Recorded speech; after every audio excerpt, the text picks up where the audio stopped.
Rain lashed against the gargoyle-laden facade of St. Vitus Cathedral, each drop exploding in a miniature burst of defiance against the oppressive Prague night. Amelia, her crimson cloak plastered against her back by the downpour, hurried through the deserted cobblestone streets. The gaslights flickered erratically, casting long, grotesque shadows that danced like phantoms in the swirling mist. Tonight, the city held a different air, a tangible weight of dread pressing down on Amelia's chest. An unsettling premonition, born from a chance encounter earlier that week, had taken root in her mind, blossoming into a full-fledged terror that gnawed at her with every hurried step. It had begun innocently enough, a trip to the city archives to research a forgotten footnote in a dusty tome on local folklore. As Amelia meticulously transcribed faded script, a peculiar tale snagged her attention. The legend of the doppelgänger, a spectral double said to walk beside every living person, a mirror reflecting one's deepest essence. But unlike the fanciful campfire stories of her youth, this account spoke of a darkness, a chilling portent to see one's doppelgänger was to be marked for death. Dismissing it initially as superstition, Amelia left the archives only to be jolted by a fleeting glimpse in a shop window. A woman, clad in the same crimson cloak and midnight blue dress Amelia wore, stood browsing a display of antique trinkets. The woman turned, and for a heart-stopping moment, Amelia stared into her own reflection, an identical face framed by windswept raven hair. Yet, a subtle dissonance lurked beneath the surface. The eyes, usually alight with warmth and curiosity, held a chilling emptiness. A flicker of a cruel smile played on the doppelganger's lips, a malicious echo of Amelia's own. Before Amelia could scream, the figure vanished, leaving her trembling in the echoing emptiness of the deserted street. The encounter had shattered Amelia's sense of security. Every rustle of leaves in the wind, every flicker of movement in the periphery of her vision, sent a jolt of fear through her. Sleep offered no refuge, haunted by nightmares where the doppelganger mimicked her every move, a constant, mocking presence. Then came Clara's frantic visit, her tear-streaked face a stark contrast to the pale moonlight filtering through the window. "Amelia," she gasped, voice ragged with terror, "I saw you. Down by the river. But you were here with me." The river. A place steeped in local legends, a watery grave for countless restless souls. The blood drained from Amelia's face. The doppelganger, luring her towards a watery demise. The premonition solidified into a chilling certainty the legend spoke true. Driven by a primal fear for her life, Amelia delved deeper into the forbidden lore. Days bled into nights as she scoured dusty volumes and consulted with a wizened old woman rumored to possess knowledge of the arcane.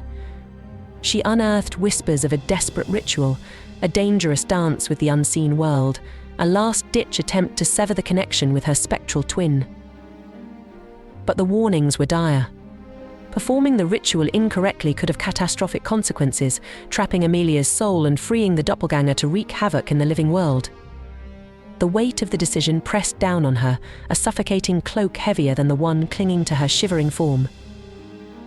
Finally, on a night when the moon cast an eerie glow on the city, Amelia resolved to act.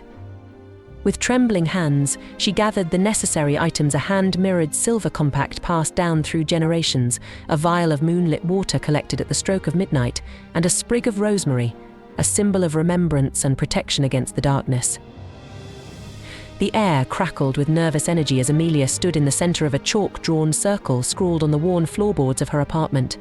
The ritual, a cryptic sequence of whispered incantations and arcane gestures gleaned from forbidden texts, sent shivers down her spine. It was a harrowing dance on the precipice of sanity, the veil between reality and the unseen world thinning with each passing moment. Just as she completed the final incantation, a gust of wind howled through the room, extinguishing the candles and plunging her into suffocating darkness. A blood-curdling shriek tore from her throat as a cold, insubstantial hand clamped over her mouth. A raspy voice, an echo of her own, slithered into her ear, sending a wave of nausea crashing over her. "Foolish girl," it hissed, the words dripping with venomous mockery. "You cannot escape what is already yours." Panic clawed at her throat, her vision blurring with unshed tears. Was it too late? Had she sealed her fate with a botched ritual? A blinding flash of light erupted, momentarily banishing the darkness. When Amelia dared to open her eyes, she found herself sprawled on the cold floorboards, the echoes of the unearthly voice fading into an unsettling silence. Dawn's pale light filtered weakly through the grime-coated window panes, painting the room in an ethereal glow. The air crackled with a lingering energy, a faint hum vibrating in Amelia's ears. Disoriented but desperate for answers, she scrambled to her feet. The chalk circle remained intact, a faint white powder against the worn wood. But the vial of moonlit water lay shattered on the floor, its contents evaporated. The sprig of rosemary, however, lay untouched near the circle's edge, a tiny spark of hope in the desolate aftermath. Tentatively, Amelia reached for the silver compact. Its cool surface sent a jolt through her, grounding her in the familiar. As she flipped it open, a gasp escaped her lips. The mirror, usually reflecting her own anxious face, remained blank. No reflection. No doppelgänger. Relief washed over her, so intense it threatened to drown her. But a sliver of doubt remained, a cold serpent slithering in her gut. Was the blank mirror a sign of success, or a chilling harbinger of something far worse? Had she severed the connection, or had the doppelgänger become independent, no longer tethered to her form but free to roam the world unseen? Days turned into weeks, a tense waiting game. Every creak of the floorboards, every rustle in the wind, sent her heart hammering against her ribs. Sleep remained a distant memory, replaced by nights spent staring at the blank mirror, searching for any sign, any hint of what the ritual had wrought. One evening, as twilight painted the city in shades of lavender and grey, a knock on her door shattered the oppressive silence. Her breath hitched in her throat. Could it be? She cautiously approached the door, peering through the peephole. Relief flooded her. It was Clara, her face etched with worry but her eyes filled with concern, not fear. Clara rushed in, enveloping Amelia in a tight hug. "Amelia, thank goodness you're all right." I've been worried. Sick tears welled up in Amelia's eyes. She recounted the encounter with the doppelgänger, the terrifying night of the ritual, and the agonizing wait for any sign of its success. Clara listened intently, her brow furrowed in thought. Maybe, she offered tentatively, the ritual didn't destroy the doppelgänger, but changed it. Maybe it's trapped in the mirror, unable to harm you anymore. A sliver of hope flickered in Amelia's chest, yet the uncertainty gnawed at her. Was the blank mirror truly a prison for her spectral twin, or was it a canvas, waiting for the doppelgänger to paint a horrifying reflection, a chilling reminder that the battle for her soul might just be beginning? The nights that followed remained shrouded in a tense peace. Amelia continued to sleep with one eye open, the silver compact clutched tightly in her hand. The question of the doppelgänger's fate hung heavy in the air, an unanswered melody that haunted her every step. One morning, a ray of sunlight caught the silver compact as it lay on her bedside table.